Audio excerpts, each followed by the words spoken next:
السلام علیکم ورحمۃ اللہ وبرکاتہ۔ تمام ناظرین و سامعین کو، تمام طلباء کو قاری غلام اویس وٹو کی طرف سے اویس قرآن اکیڈمی میں خوش آمدید کہتے ہیں۔ آج ہمارا سبق نمبر 4 ہے حروف تہجی۔ حروف تہجی ہمارا سبق نمبر 4 ہے۔ یہاں پہ سبق نمبر 1 ہے، لیکن ہمارا سبق نمبر 4 ہے حروف مفردات یا حروف تہجی، یا ان کو حروف ہجا بھی کہتے ہیں۔ حروف مفردات یعنی حروف تہجی یہ 29 حروف ہیں، 29 حروف ہیں ان کی تعداد۔ یہ الف سے لے کر یا تک یہ تمام حروف جو ہیں ان کو حروف تہجی کہتے ہیں۔ یہ حروف تہجی کی ڈیفینیشن اور اس کی تعریف ہے کہ الف سے لے کر یا تک تمام حروف کو حروف تہجی کہتے ہیں۔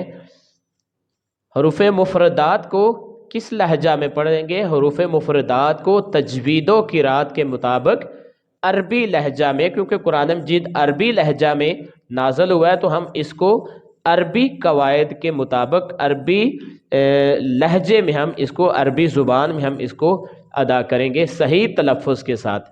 اس کو کسی اور زبان میں، کسی اور لہجے میں ہم نہیں پڑھیں گے۔ جس طرح کہ ہم پاکستانی ہیں تو یہ اردو میں ہم اس کو اردو لہجے میں ہم نہیں ادا کریں گے، بلکہ اس کو حروف تو اسی کے ساتھ ہیں، ویسے ہی حروف ہیں، لیکن ان کو ہم پڑھیں گے تو عربی لہجے میں ان کو ہم پڑھیں گے۔ کیسے؟ یہ انشاءاللہ ہم یہ اس کی پریکٹس کریں گے انشاءاللہ۔ تو یہ اس کی بیسک تفصیل میں نے، باقی چیزیں جو ہیں یہ ہم مخارج میں پڑھ چکے ہیں، صفات میں پڑھ چکے ہیں۔ تو جو حروف تہجی کے مطابق حرف جو ہوتا ہے وہ ایک ہوتا ہے، یہ حرف ایک ہے اور حروف زیادہ ہوتے ہیں۔ یہ حروف لکھا ہے نا، حروف مفردات، مفرد واحد ہوتا ہے، مفردات زیادہ ہوتے ہیں۔ حرف ایک ہوتا ہے، حروف زیادہ ہوتے ہیں۔ تو اب میرے ساتھ آپ نے اس کو مشق کرنی ہے اور اس کو بار بار یہ اچھے طریقے سے اگر آپ نے یاد کر لی، اس کی صفات، اس کے مخارج، اور اس کو آپ نے اچھے طریقے سے یاد کر لیا تو انشاءاللہ امید کرتے ہیں کہ اگلے جو آنے والے اسباق ہیں ان میں آپ آسانی کے ساتھ آپ سمجھ جائیں گے۔ تو اب آپ نے میرے ساتھ مل کے اس کی ریڈنگ کرنی ہے۔ اعوذ باللہ من الشیطان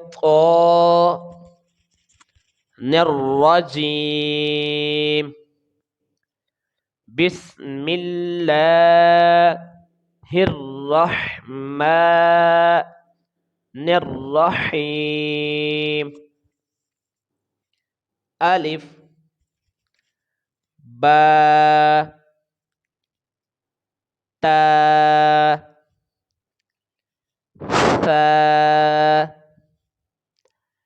جیم حا خا دال ذال را زا سین شین صاد ضاد طا ظا عین غین فا قاف کاف لام میم نون واو ہا حمزہ یا۔ یہ حروف تہجی کے 29 حروف تھے جو ہم نے پڑھا ہے۔ تو آپ نے اس کو بار بار آپ نے اس کو محنت کے ساتھ، پورے دھیان کے ساتھ، پورا فوکس رکھ کر آپ نے اس کو توجہ کے ساتھ، شوق کے ساتھ آپ نے اس کو سیکھنا ہے۔